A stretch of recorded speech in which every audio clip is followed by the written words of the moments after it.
In today's video, I'm going to teach you how to switch to prototype mode and set up a Start artboard in Adobe XD. We'll go step by step, ensuring clarity so you can follow along with ease. Let's dive right in. First, we're going to switch from design mode to prototype mode in Adobe XD. This transition allows you to start connecting your screens with interactive elements. Once you're in prototype mode, you'll notice the layout slightly changes to emphasize interactivity over design adjustments. Now, let's focus on setting your Start artboard. You need to decide which artboard acts as the starting point for your prototype. Typically, this would be something like your home screen. Click on this artboard and find the little home icon.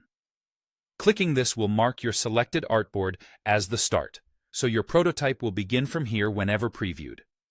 Now that we've set the starting point, it's time to wire up interactions between screens.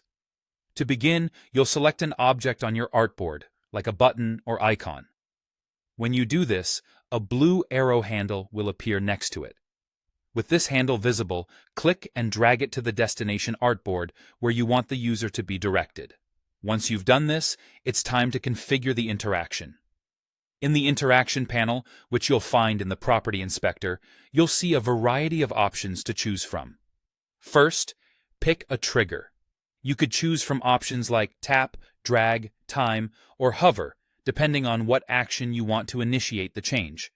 Then, select an action. This might be a transition, an overlay, or even auto-animate, depending on how you want the transition to work. For the destination, this will already be set to the artboard you dragged your line to when connecting them.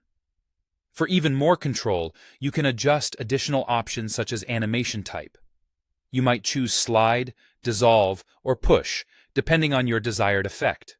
Additionally, you can play with easing and adjust the duration to refine the interaction further.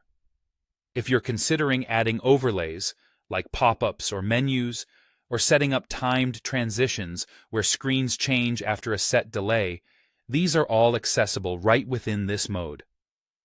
Finally, it's time to preview your prototype. Click the desktop preview, often symbolized by a play button, to experience your prototype in real time. As you navigate through preview mode, you'll have the opportunity to click or tap through your configured interactions. Plus, this isn't limited to your computer screen. You can use the Adobe XD mobile app to test how it feels on mobile devices as well.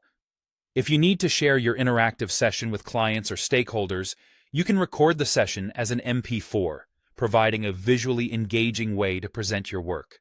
And there you have it, a straightforward guide to setting up and testing your prototype in Adobe XD, all from prototype mode. I hope this walkthrough helps streamline your design process, allowing you to create more dynamic and interactive user experiences.